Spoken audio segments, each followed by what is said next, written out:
So, would you like to describe our current situation? Well, yes, I will do my best. We are... Well, my legs are up, like pushed upwards a bit.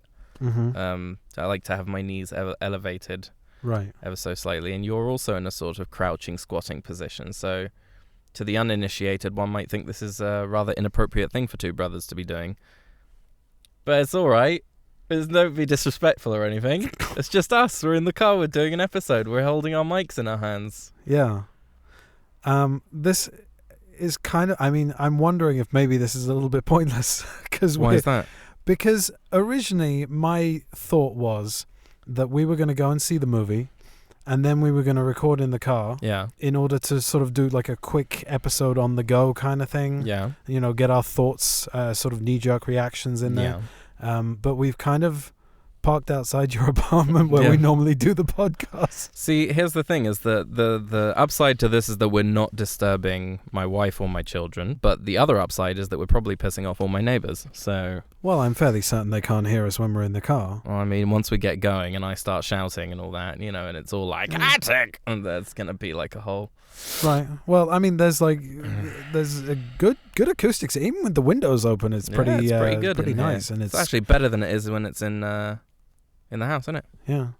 So you wanted to talk about something? You had Right, okay. So do you remember how on Saturday I was complaining to you about how the day just wasn't ending, and you said to me, "Oh, just play the end credits and everything will be fine." And right. You said if you and were I to chose play Batman the Animated Series for that. And I and said you looked to at me like I was mad. Yeah. In front of all your friends. And then I said to you, no, I didn't think you were mad. I was wondering why you'd pick that specifically for the end of my day. But then it kind of occurred to me that you were saying, because you're Batman. Yeah. Right, so that was a compliment. Either that or you're the Joker. Which case... I mean, I'm the Joker to your Batman is probably more likely, but I appreciated the compliment. Well, that implies that I'm rich, and that's not the case. So there you go. Neither of us fit the bill. Yeah. Anyway, so we were talking about Smallville, because that's what I'm watching at the moment. I was like, if anything is going to be playing over my end credits, it's the music from Smallville. And you said to me, what is it? Now, the thing is that for a few weeks, I've been singing the Smallville end credits theme. Yeah. Right? I found it, by the way. The newer one. On the YouTube. Not the first few seasons, the newer one that sounds more Superman-y. Right. So I said to you there were two. There was one that went... Yeah, that's the one I had, yeah. So, right, okay. Here's the thing. A couple of weeks ago, all I could sing was the newy, sort of Superman-y one. And I couldn't remember this one. But now, it's been replaced by the old one. And all I can remember is this sodding first few seasons one. And it's been replaced by the Star Trek music. And I don't understand why, because they don't sound similar. Not even a little bit. They kind of do. Like, note-wise, they sound similar. Pacing-wise, like, not really. Do you know what? I've just, had a complete brain fart. Now I can't remember the Star Trek music, because I was going to sing it, and I don't... Yeah. Yeah. Right, so here's the thing, is that what a pair of fucking cunts we are. But, anyway, I was just, sitting there today, and I promise you, I'm not saying this to be vulgar, but it's we all do it, and that's where I was when I was thinking about it. I was taking a shit, and I was just sitting there, and I felt so miserable with myself. I was just you are fucking pathetic. Why can't you remember this? This was a couple of days ago. And that's a lie, because I actually watched an episode while I was taking my morning shit, right? And I heard that theme, so I don't know why I can't remember it. It's all tizwazzy. So I just wanted to ask you, do you ever have that where you have a thing that you're singing over and over and over again, and it's on a loop in your head, and then something else can just push it out the way? And then you don't remember what it was? I do have that, and those are the times when I say to you, what's that thing from that thing? And sometimes sometimes you just say it automatically, you just go, oh, it's this. Yeah. That's when you're either distracted or you're being nice, or both. But there are times when you go, I know what it is. I'm not going to tell you. First of all, I haven't done that in a long time. And secondly, who the fuck do you think I learned that from, you sanctimonious prick? Okay. You started that. I walked into that one. You started that. That was your thing. I only learned from you, and I gave it back to you. So there you are. Do you want to have an episode? Yeah.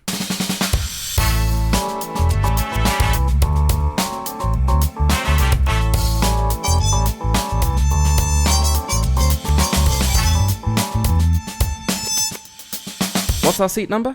Hello and welcome to What's Our Seat Number, the show that begins a new season with every episode. I'm Johnny Gross, a filmmaker and professional sitter in seats. My co-host Sai is not with me today as his contract expired and his agent failed to make a deal, so he's been recast. From here on in, I will be playing the role of Sai.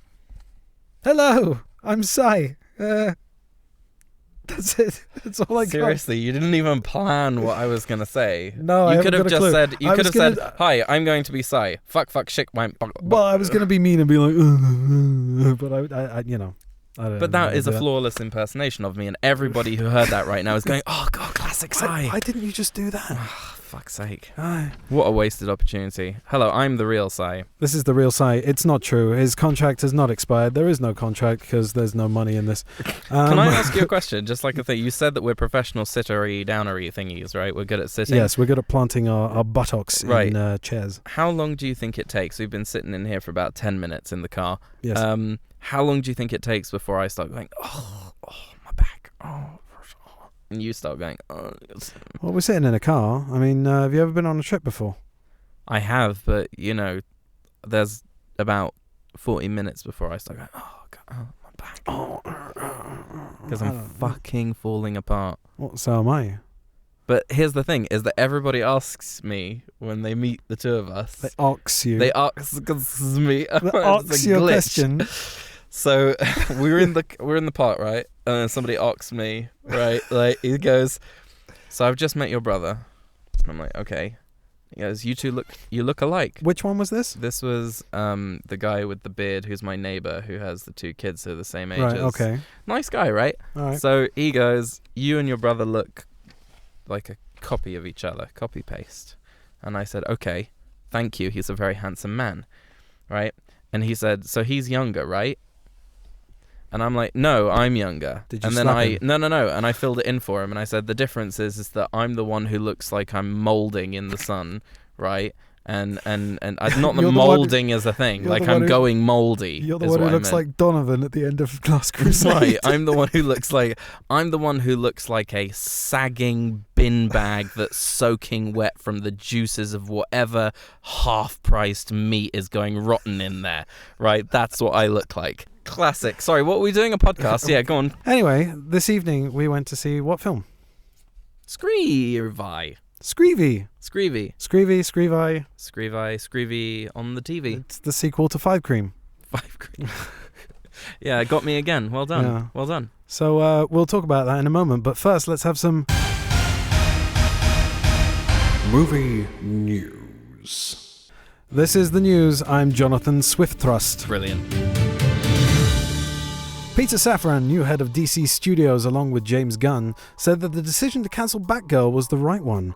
The movie, left unfinished, was, according to Safran, unreleasable and would have hurt the careers of everyone involved. The VFX artists who were jilted at the proverbial altar had this collectively to say.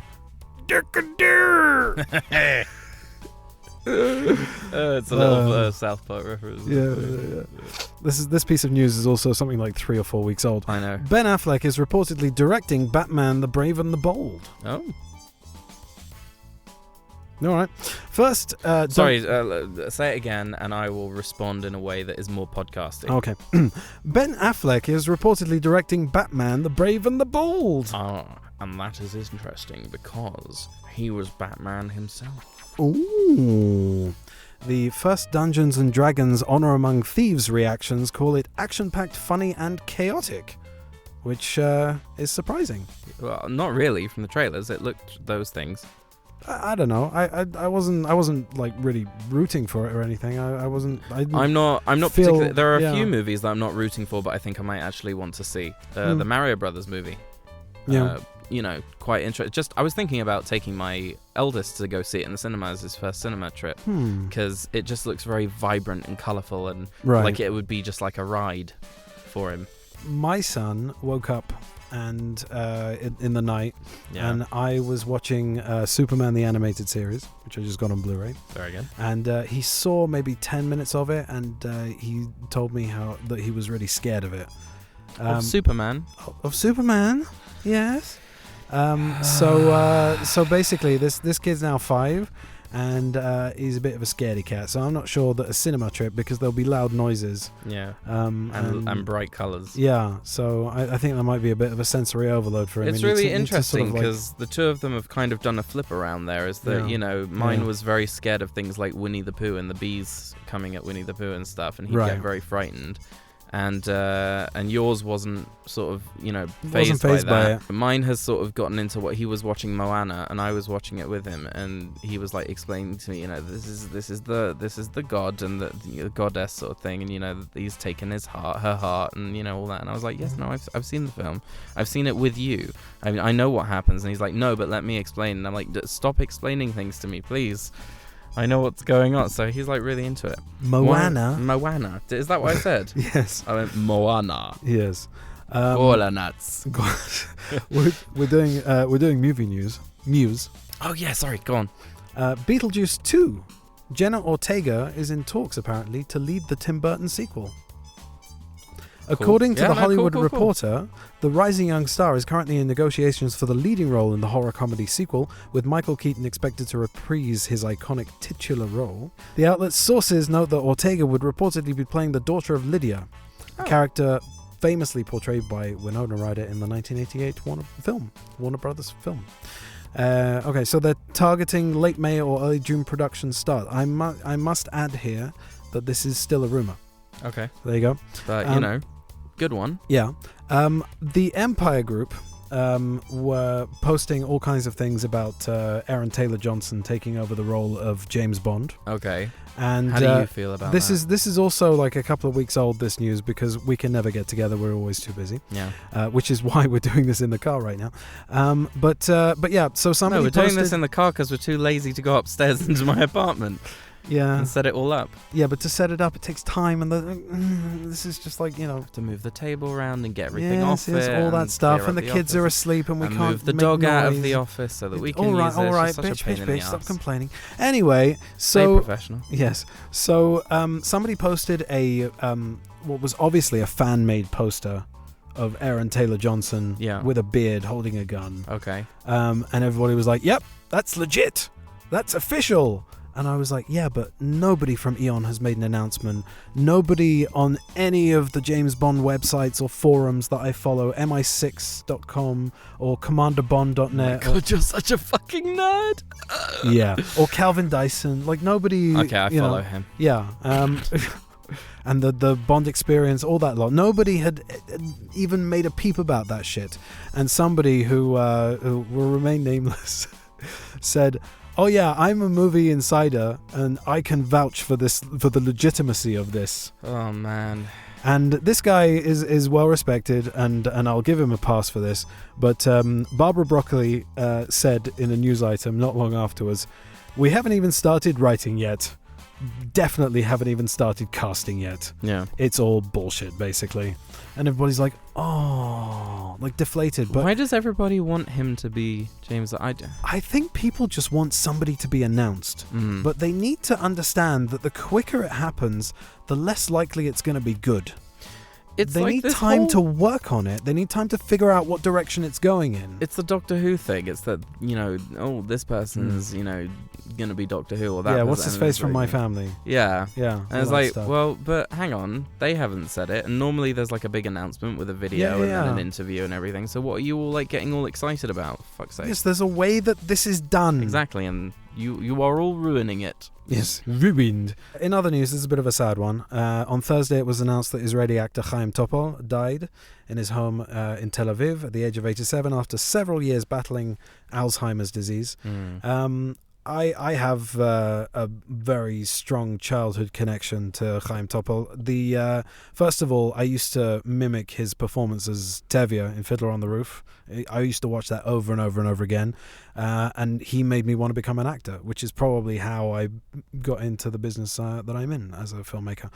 And there was obviously... A pogrom? Yes. Golda! Yeah.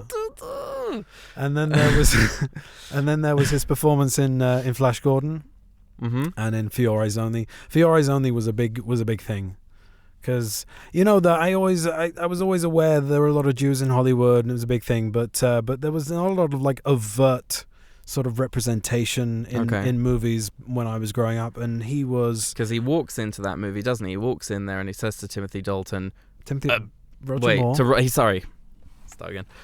Ah. Sorry, the cable attacked me. I thought it was a snake.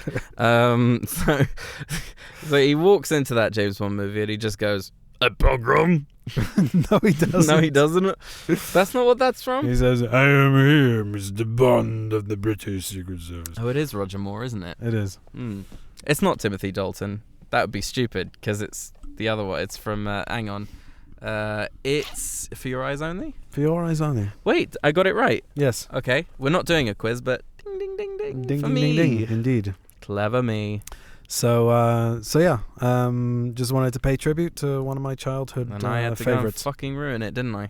As per usual. That was the news. Movie news. We went to see SCREAVI. We talked about this earlier. Yeah, we did. We did. So, Scream 6. I had this secret. There's a darkness inside of me. It followed me here. And it's gonna keep coming for us. We share a certain history. This isn't like any other ghost face. What is this place? A shrine. We've got to lure him in. We execute him. Hello. Let's play a game. You know you're like the 10th guy to try this, right? It never works out for the dipshit in the mask. Maybe. But there's never been one like me, Gail.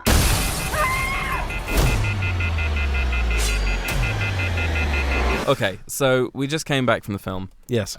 We saw it in the cinema.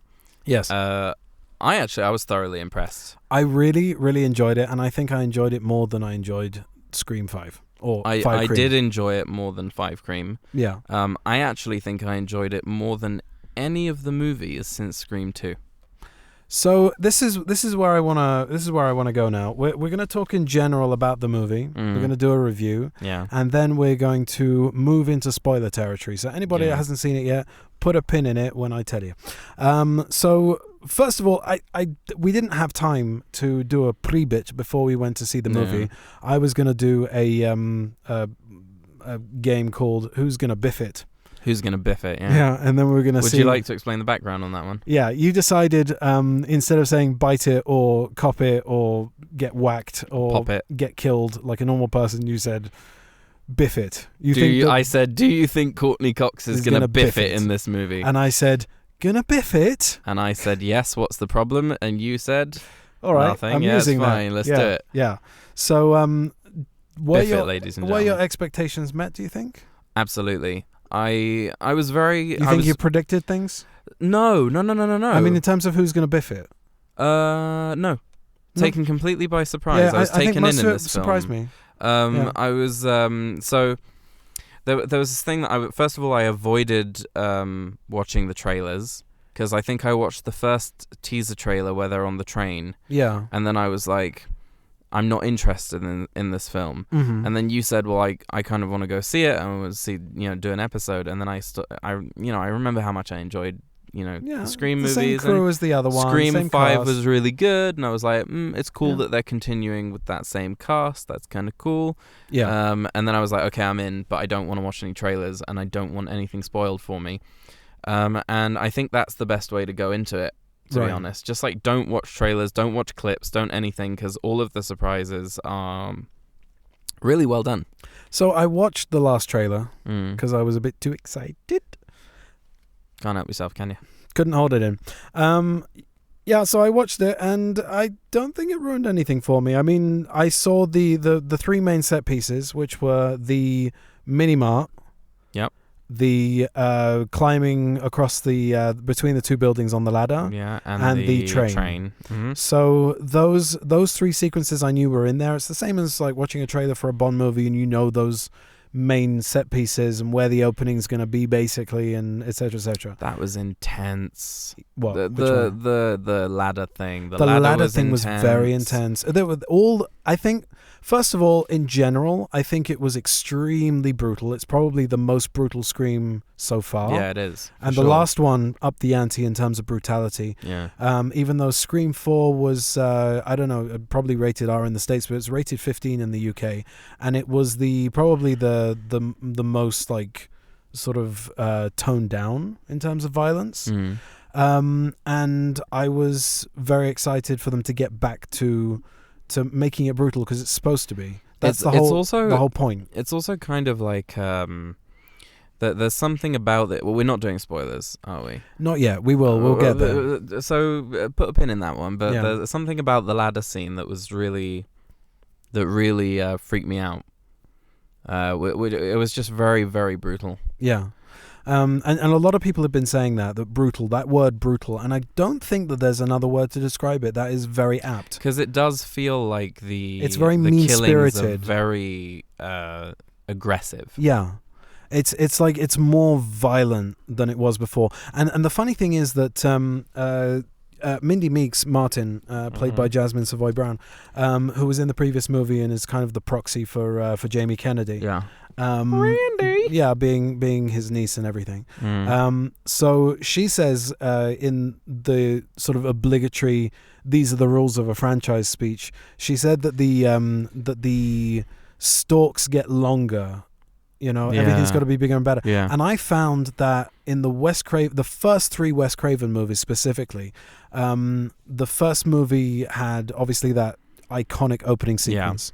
The second movie also did that as well, but like by the third movie, the stalking got a lot shorter. Yeah. It was like they just kind of wanted to get it over with and get to the next set piece. Yeah. And I found that the tension was very much lifted because of that.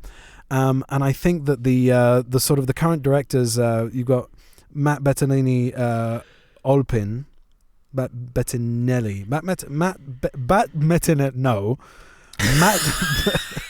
I'm butchering this. Matt Bettinelli, Olpin, and Tyler Gillett.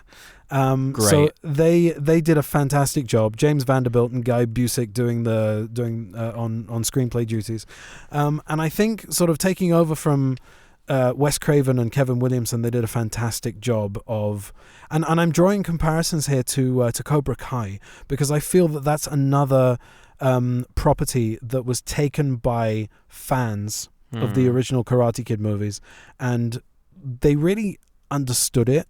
They understood how to make it relevant to today.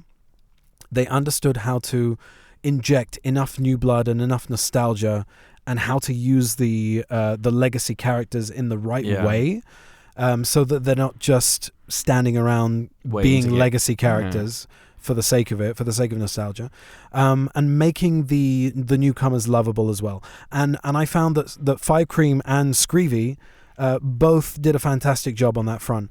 And I found that a lot of the criticisms that I've read, I've been skimming through in the last couple of days, but I've not allowed myself to really read anything. But what I found was that the final reveal was weak. The opening was the best part, and the explanation as to why Sydney was not there was contrived and throwaway. I didn't agree with any of those 3 things. I thought that the opening was very, very strong, and I even said to you, like, that's a first. Yeah, we've never seen that before. We've never seen that before. And the same You thing, said that a couple of times at the same end. thing could be said for the finale, Yeah. and I'll explain why when we get to the spoilery portion. And the Sydney explanation is...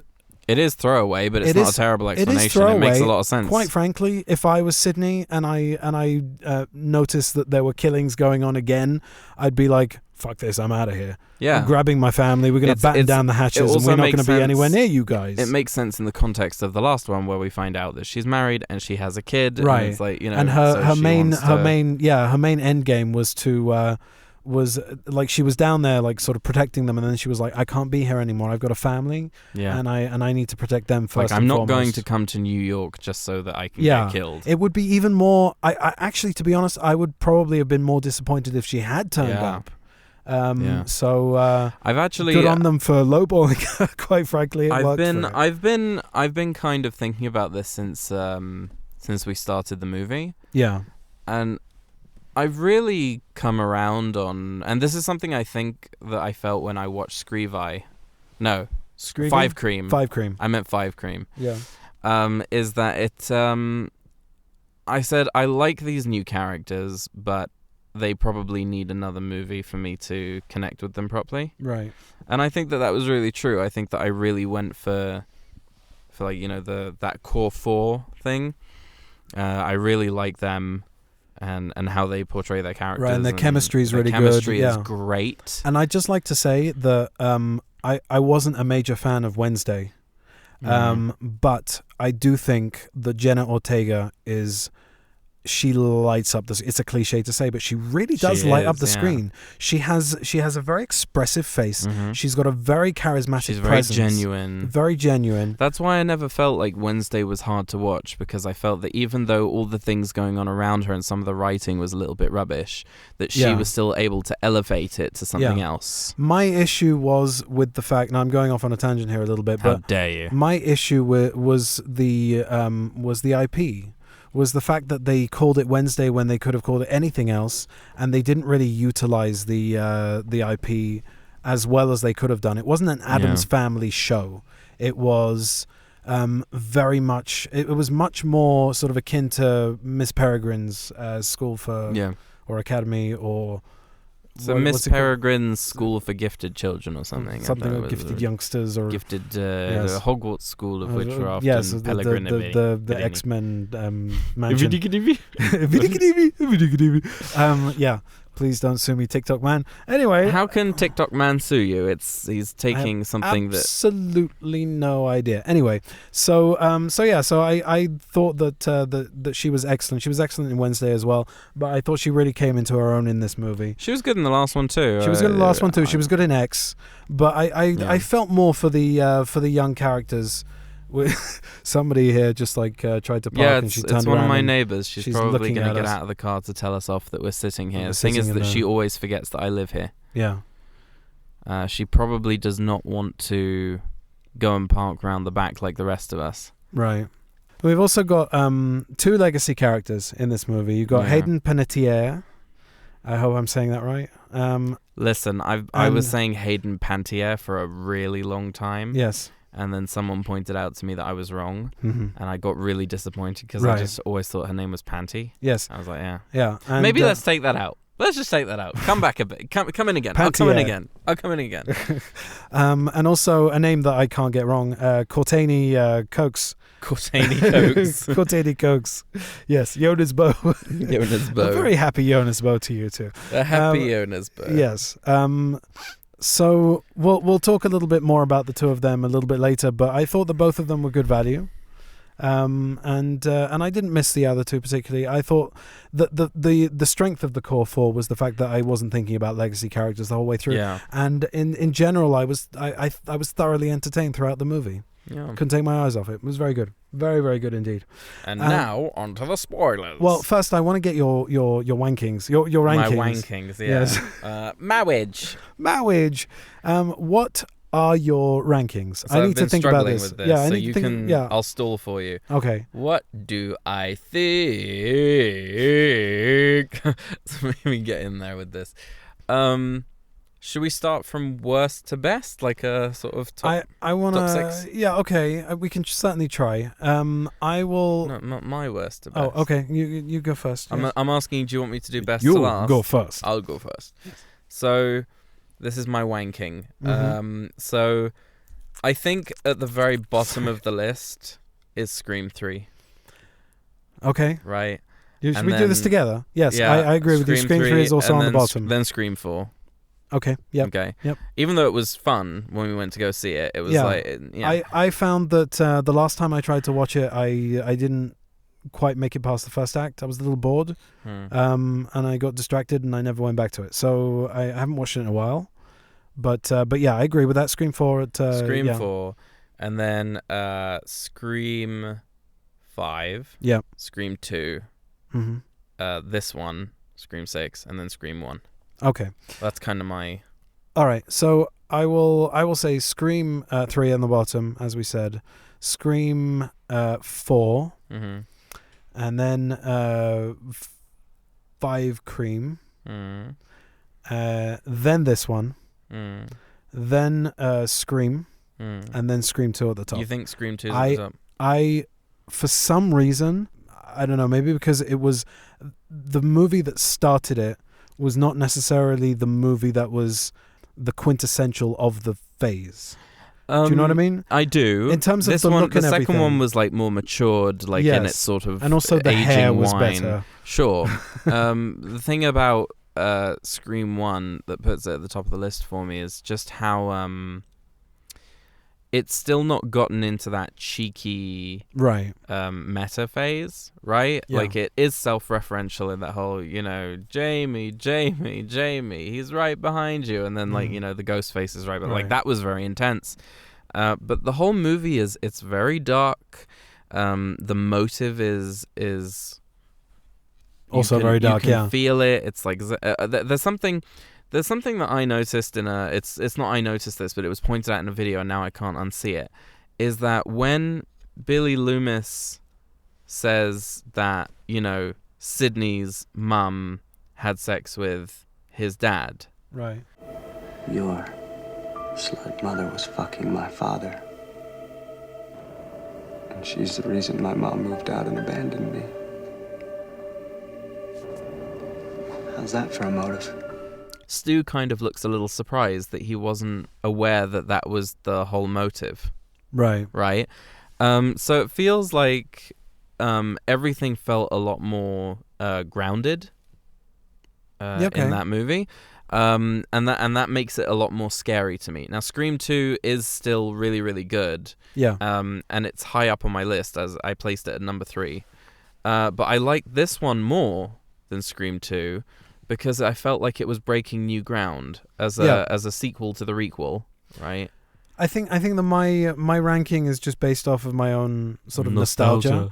I did see Scream before I saw Scream 2. Mm-hmm. So it would make sense that Scream would be higher up in the ranking than Scream 2.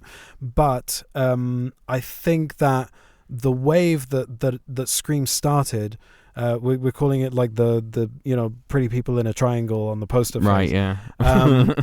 So you had I Know What You Did Last Summer, I knew you were gonna and say you that. had The Faculty, and you had like all of those movies that came out around the time. Even Urban Legend. Can and you Valentine. say The Faculty like you're from New Zealand? The Faculty. Brilliant. Go on. Thank you. I think that that there was definitely I had more of a kinship with Scream 2. I like the killers. I like the color palette. It's much more glossy, much richer. I like the college campus setting. Yeah. It's I find it to be a lot of fun. But I don't know. Look, if I could do a ranking with Scream and Scream 2 on par with each other, I would. I think that they are my two favorites of the franchise, and I would say that Scream 6, having just seen it, it may be a little bit biased because I'm still buzzing from it, but it comes not far behind. Yeah, I don't disagree. I think that it's why would I say I don't disagree? Why can't I just say I agree? But like I think it definitely it has that je ne sais quoi. Mm-hmm. That made those first two movies so fun and like this is a fun horror movie. Because what do you mean when you say a fun horror movie? You mean something that thrills you, and those it's an effective thriller more than a horror movie. Yeah, exactly. But it does have those moments where you're really scared because it feels like a situation that if you were in, you'd probably die. So I don't feel that... First of all, I think I've said this before. I don't think that slasher movies, for me, really count as like scary movies. I reserve that moniker for things like The Conjuring and like things that really get under my skin. Cokes. Yeah. Monica, yeah. Monica. And the Dermot and Mulroney, by the way, that's a mini Friends reunion right there with Courtney Cox. Oh yeah, you're right, yeah. Anyway, he played Gavin in Friends. For Stacey, who was what's the name of in Smartless? What's the name of the Tracy? There you go. Tracy, Sean's sister, Oh, yeah. in Connecticut, whatever it is. Anyway, so what I was saying was that, so I don't feel that those movies are really scary. The movies that really get under my skin are movies like The Exorcist and The Conjuring and the Hereditary, things like that really make me afraid to walk around at night in the dark. Shadows playing in the corners of your eye. And the slasher movies are more kind of thrillers to my mind. They're more kind of intense. They make me sort of sit more on the edge of my seat. You're worried for the for the cast. A thriller I always feel is like a sort of mystery that's a lot darker and sort of shrouded in fear, right? Right. But this is not. Like, there is that mystery element to who is the killer going to be, but it's usually something that you can't really anticipate. Right. There's no. It's not the same thing. Like, I always feel like a thriller would be the game. Yeah, but it's a different kind of thriller. It's a different kind of thriller. What I'm saying is that I wasn't like scared, and there weren't any jump scares that made me like really flinch. Or sort of jump out of my seat or anything like that. There were a couple of moments that made me It happened, yeah, there were a couple of moments that made me the black phone made me jump. But then that has supernatural elements in it, and supernatural elements usually freak me out, make me jump. Because it's the kind of thing that, human being walking around stabbing people is less frightening to me, even though it's more real. It's kind of strange. Anyway, so I did find myself, during that sort of the ladder between the buildings scene, I was definitely sitting on the edge of my seat. Yeah. And on and the in train, the train sequence, I was going. I was like really squirming. So I squirmed a little during the the Gale sequence. Yeah. Just because there's something, even if you're going like, I don't really care if the legacy characters die, there is a part of you that's going, please don't kill the legacy characters. Right, yeah. But they couldn't let go of Gale, I don't think. I don't know. They let go of Dewey, but David Arquette is less of a pull than Courtney Cox. I suppose. Anyway, should we go into spoiler territory? Yeah, let's do it. Okay, so from now, if you haven't seen this movie, stop. You're entering the spoiler zone. Spoilers. Yeah. All right, that's a thing.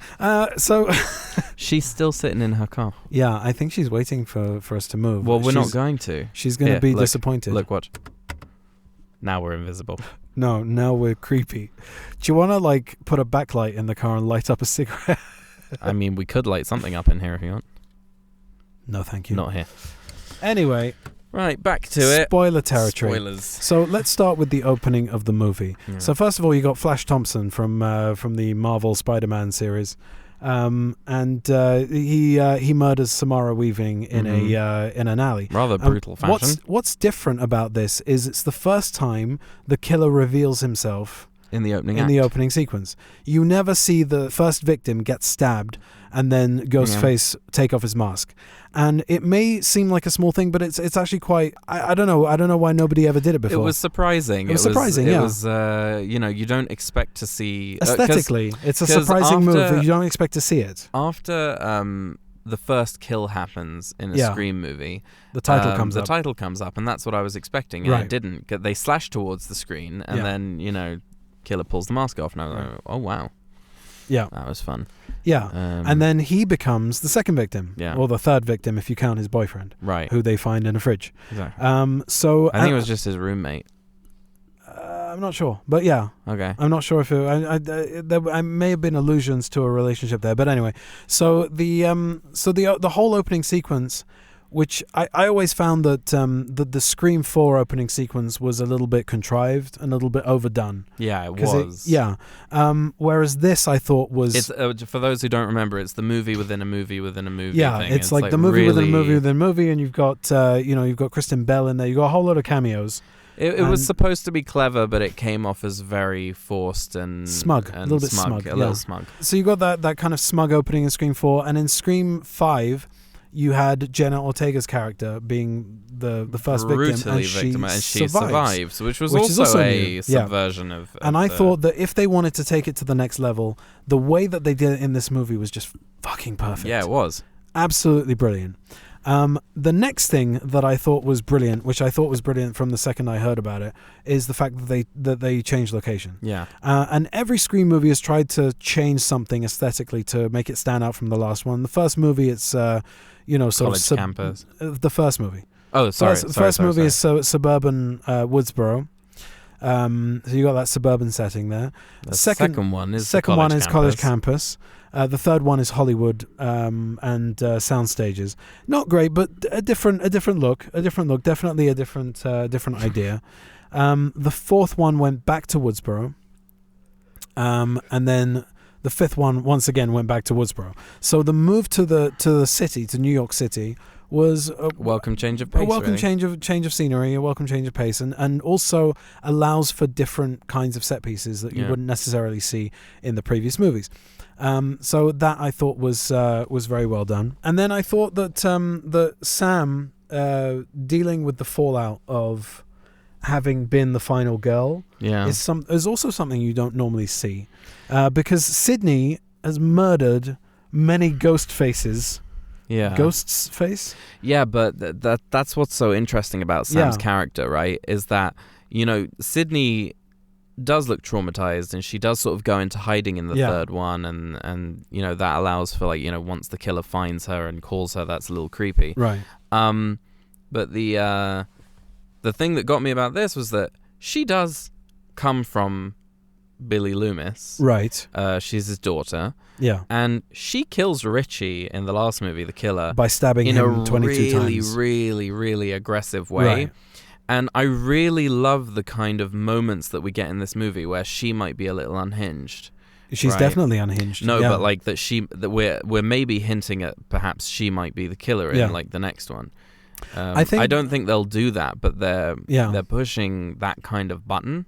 Yeah. And it's really fascinating because you don't get that kind of conflict. She's an interesting character to watch. She's very layered, yeah. Yeah. And I think also that here we go, got another neighbor coming down. He's God, there's no parking here. The weakest part of it for me, I think, is the fact that Skeet Ulrich keeps turning up in the reflections. It's a problem. It's not necessary to me. I don't think it's necessary that he keep popping up like that and talking to her, because it's enough that she's going through, the sort of the baggage of being his daughter. I think it was enough that he appeared in the last one. He didn't even need to be in that one. But it was kind of problematic. And I was really worried that the killer was going to be Stu. Why? Because there were rumors about that. There were rumors about Matthew Lillard coming back, and also when they see the TV in the museum at the end, or not the end, but halfway through, they go to this abandoned movie theater that's built as a Ghostface shrine. I think they're setting it up or something, because he was supposed to come back in the third one. So Kirby. Shelby Kirby, played by Hayden Panettiere, she says, "If you believe he's really dead." Yeah. Which is funny because she's also a character that was supposed to be dead at the end of Scream 4. Yeah, but the difference is that we didn't actually see her die. We saw her get stabbed and she kind of is bleeding, but we don't see her die. Right.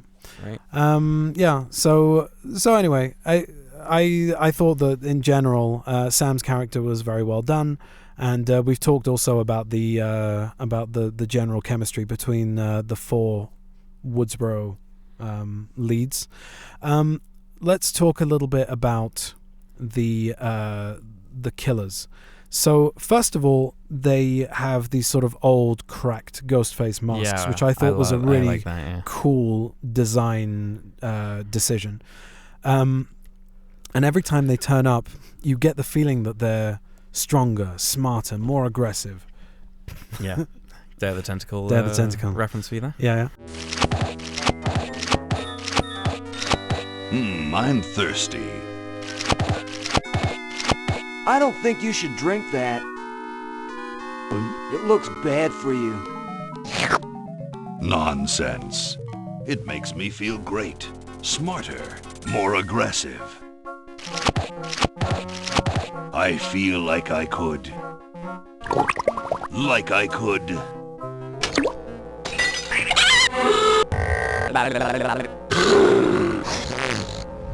Like I could.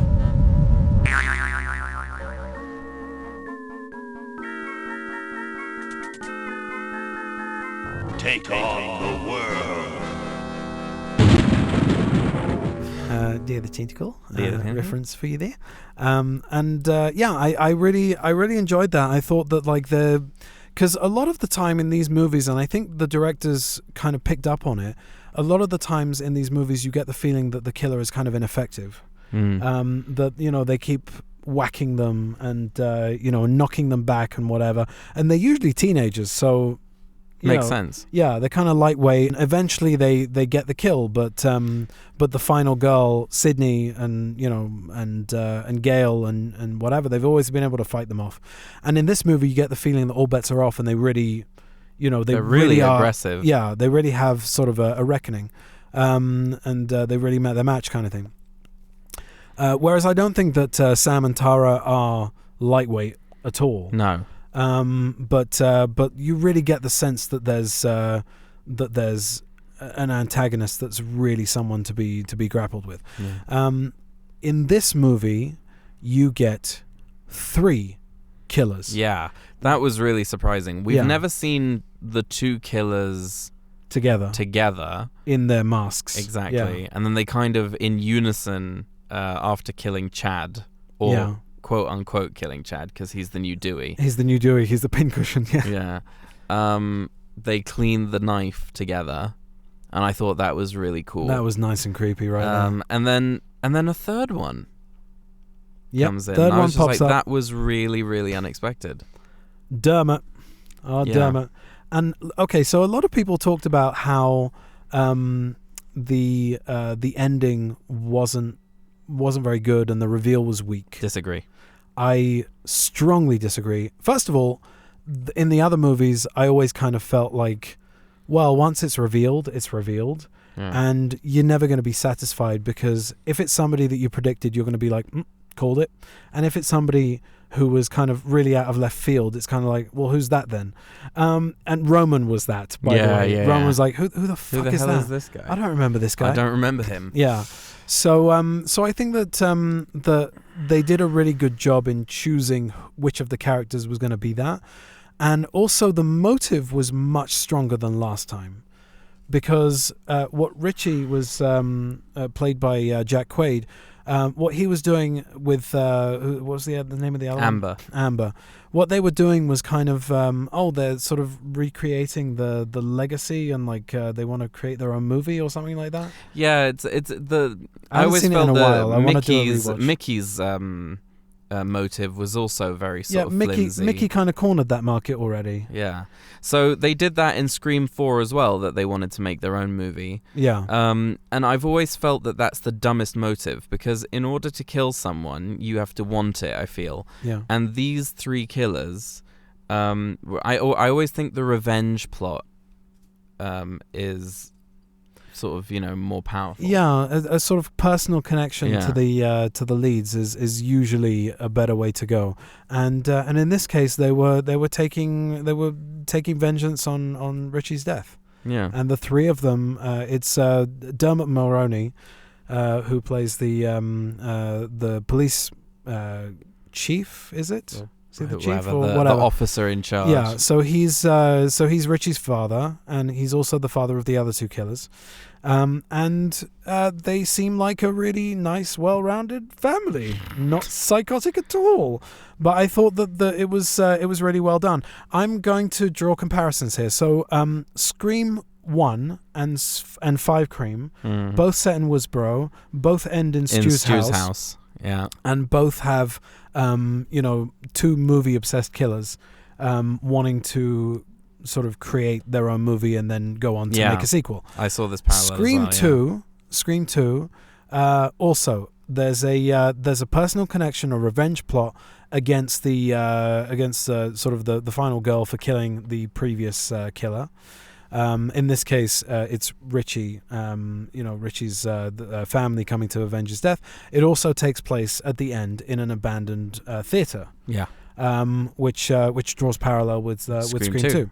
So yeah, I like the way they're going with this. It's not overt and it's not distracting, but I thought it was really cool, the comparison they're making. And if they're going to make a Scream 3, they got their work cut out for them, because Scream 3 was pretty bad. Well, I mean, wouldn't it be really cool if they took the original outline that was supposed to be for Scream 3 and they would top it? Yeah, maybe. To remind you, the original idea was that at the end of the movie, the reveal would be that all of the people who had been killed around Sydney were all in on it, and that it was some kind of ghost face cult, and they'd all get up around her at the end. Oh my God! And it would be revealed that there were multiple killers, and not just one or two or three, but like a whole bunch of them, and they were all in on it, and all the people who you thought were her friends who died were actually just trying to get her into this place so they could all kill her.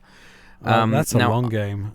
Now, I don't remember how that was supposed to end, but the end of the movie was supposed to be that she survives and she defeats them and whatever. Right. And that shot where she's walking away from the media circus at the end of Scream 2, you know how it pulls out and you see the bell tower? Yeah, you're supposed to see Ghostface standing in the bell tower watching her setting up Scream 3. I'm really interested to know if they would continue this franchise, which they will, right? Because obviously this is very successful. I think it's going to be very successful. If they take it in that direction and they make it into a cult, it would be brilliant, because that's a story that just wasn't told. It's a conspiracy. And the original story that they did tell in Scream 3 was a little bit like a flan in a cupboard. Absolutely. Just collapses in on itself. Yeah. It was. Well, I think that the fact that Kevin Williamson couldn't do it. Was the main issue. He wrote an outline, and then there were all sorts of. I think there was a strike. Was there a strike at that point? Know. I don't know. There were all sorts of production issues that I can't really remember at the moment, because I haven't prepared a trivia corner for this, because I didn't want to have anything spoiled. But yeah, well, that was going nowhere. Well, you pulled out of that one very well. Yeah. Wow, that is an angry cat. Oh well. I also want to mention a character that maybe is a little bit pointless, but it was very nice to see him, and that's Henry Czerny, who played Kittredge in Mission Impossible and is returning in Mission Impossible 6 and 7. You excited for those? Is it 6 and 7 or 7 and 8? 7 and 8. 7 and 8, yes. Correct. No. Yes. Dead Reckoning, 7 and 8. So yeah, I'm very excited to see that. And I noticed there's a scene between Sam and basically Henry Czerny plays her therapist. And she goes into a lot of detail about what happened the year previously in the previous Scream movie. And he gets rather for toots. Yeah, he gets a bit wigged out by it. It's kind of. I wonder if Alan Arkin played that role, he would have been like, no, you did think of it, man. You thought of it and then you said it. Say gross point blank reference. Gross point blank. They'll put in a soundbite. Yes, I'm sure. yes. If you've committed a crime, or if you're thinking about committing a crime, I have to tell the authorities. I know the law, okay? But I don't want to be withholding. I'm very serious about this process. And I know where you live. That wasn't a nice thing to say. That wasn't designed to make me feel good. That's a kind of a not too subtle intimidation, and I get filled with anxiety when you talk about something like that. Come on. I was just kidding, all right? The thought never crossed my mind. You did think of it, Martin. You thought of it, and then you said it. His character is there just to freak out and to be a red herring, because he gets murdered by Ghostface, and then her file is stolen. Yeah. And it's kind of to sort of shift the blame onto her. It's also our first stabbing in the face kill, isn't it? In the nose. In the nose, yeah. We've never seen anything like that. Yeah, that was pretty brutal. I like that the characters do sort of go, that's pretty messed up. Yeah, that's pretty fucked up. But it's the cop who says that, the guy who probably did it. Yeah, the guy who did do it. And you're like, oh, in the nose. Yeah. Which kind of adds a new layer to it. So it'd be really cool to see it again. I know that it's like stupid to say it after the fact, but there was one thing that made me go, oh, he's one of the killers or something, was that he goes, I'm going to need you to come down to the station. Right. And then Sam and Tara are out in the open, and then suddenly they get attacked. And I was like, he set that up. Right.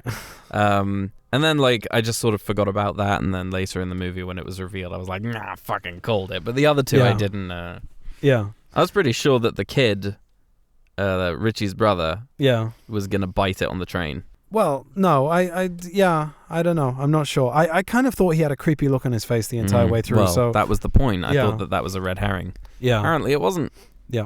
So anyway, what I was saying about Henry Czerny is that I thought that he's very, very good in those sort of close quarter conversation scenes. Yeah. He was the one that sold it. So yeah, just a mention to Henry Czerny there. So yeah, all in all, his agent will be on the phone thanking you for this plug. Go on. Yeah, I was thoroughly entertained by the whole thing. I thought that the train sequence. Now that we can go into spoiler territory, first of all, they are sort of guided onto public transport, which in hindsight, by the cop. And I said to you, this is a bad idea. Why are they doing this? Well, the cop told them to do it, and he's the fucking killer. So there you go. But yeah, so there's these really cool moments where the train goes into a tunnel and you see the lights going by, and Ghostface kind of appears and disappears, and he's staring at Mindy. The mini-mart scene also is something that you haven't seen before in a Scream movie, is that Ghostface is just like stabbing people left, right, and center in a public place.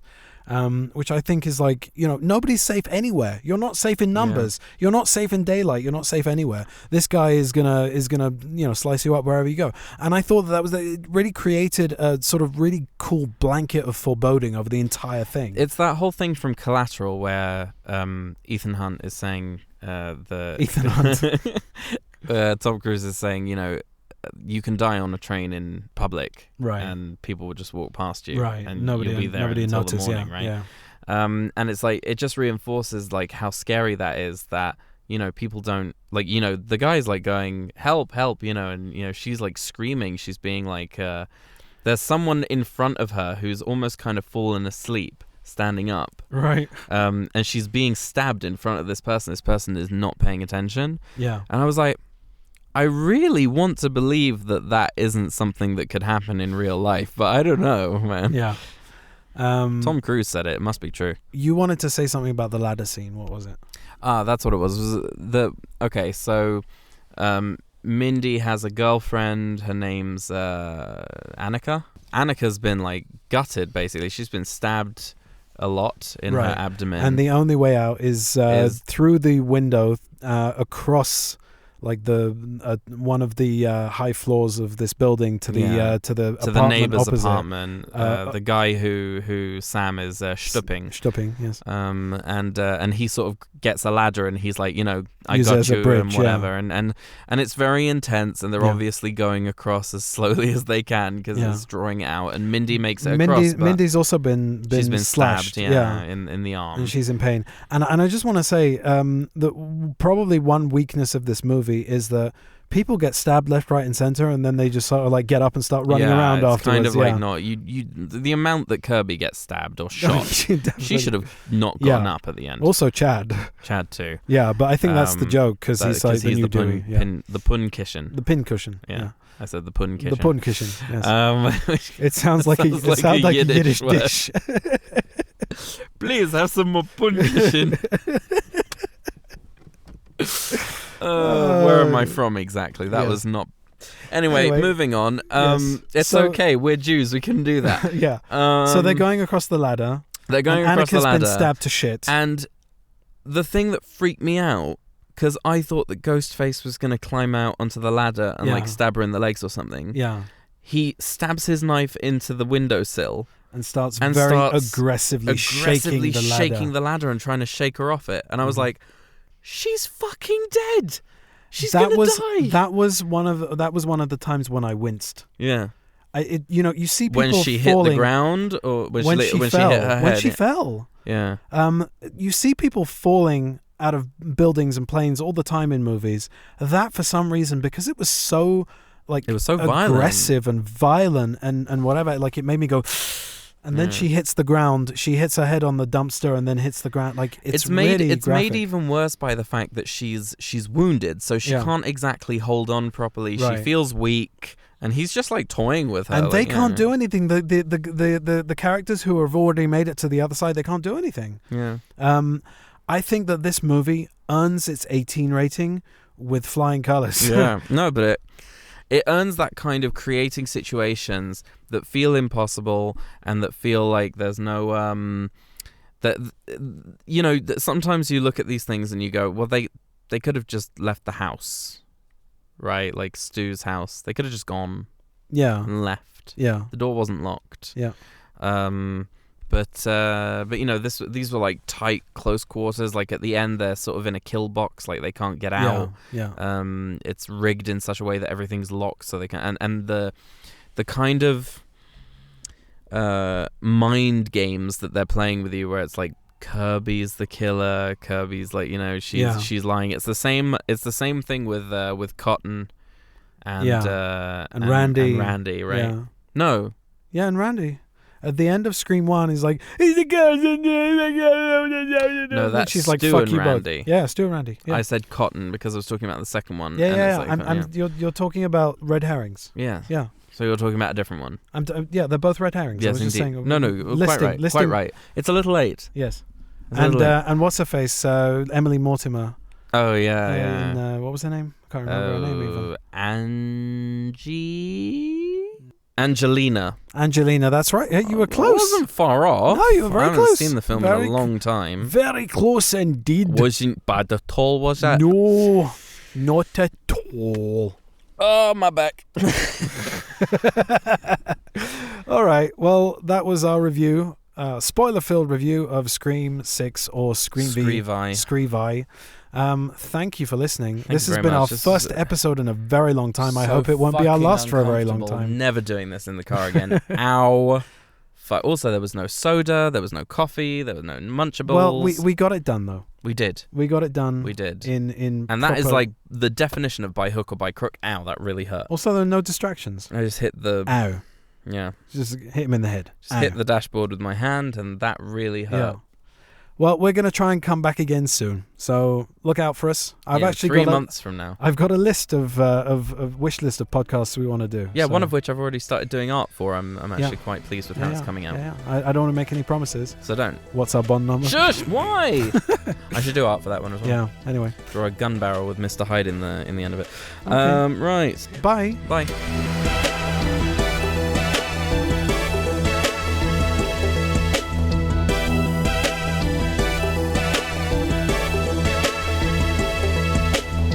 What's our seat number?